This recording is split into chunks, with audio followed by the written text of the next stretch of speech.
the video game industry has resolved to avoid political controversy at all costs.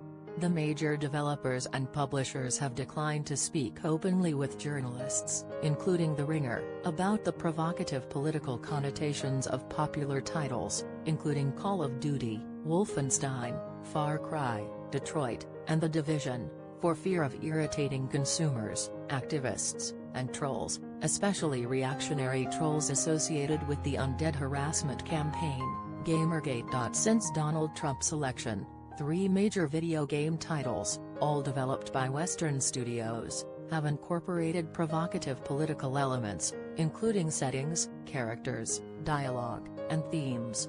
There's the latest Wolfenstein game, The New Colossus, released in October, which dramatizes an armed rebellion against a Nazi takeover of the US. There's Far Cry 5, released in March, which dramatizes a federal raid on a militaristic religious cult in Montana. And there's the forthcoming Tom Clancy's The Division 2, due out in March 2019, which depicts an American presidential tyranny and a second civil war. The provocative elements in these games suggest explicit, deliberate commentary on post-Trump politics. At the very least, the games invite scrutiny of their biases, however explicit or implicit they might be in a game where, say, a player is meant to identify with the federal government in an armed standoff against rural American theologians. Unfortunately, the developers have taken it upon themselves to repress and disavow any quasi-realistic insights that fans and critics might discern in their games. "We're definitely not making any political statements," Red Storm Entertainment creative director Terry Spear told Polygon about Division 2. Ubisoft, which publishes Tom Clancy's The Division series, declined to comment for this story. In general, developers, publishers, and consultants have proved reticent to speak with journalists on the record, often for fear of irritating the reactionary factions that seem to have spooked the major game developers and publishers. Even The New Colossus, which leaned hard into anti-fascist sloganeering in its trailers and on Twitter following the Charlottesville protests, managed to disavow its own popular significance. "It's not something that has any real bearing on the game, because the game isn't a commentary on current topics," the creative director Jens Mathies told PC Gamer.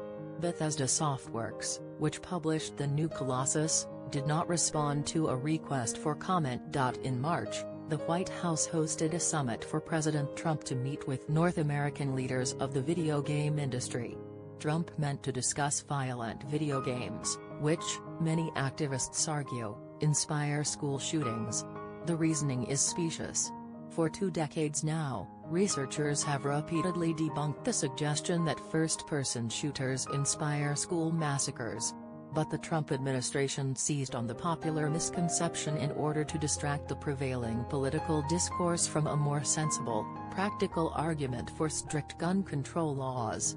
So the March 2018 video game summit was a hasty farce. Trump's meeting with GOP lawmakers, conservative activists, and gaming executives produced no substantial legislation, executive action, or commercial concessions to address the summit's titular concerns. For once, the gaming industry escaped Washington, D.C., unscathed. But far beyond Capitol Hill and the vapid concerns of the Trump administration, the gaming industry confronts an emergent political crisis within its own ranks, and among consumers.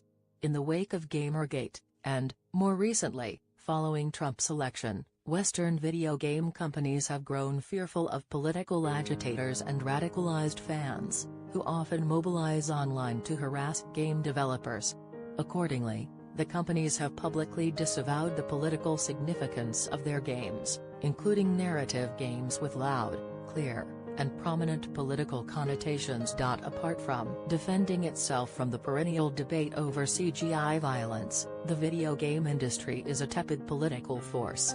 Mainstream games, themselves, are rarely as avowedly provocative as popular music, literature, film, and television, even cartoons. Video games are a relatively young medium, and its social priorities are hardly as advanced as its technical means. Occasionally, there are games such as Detroit Become Human, which present broad allegories with fairly obvious political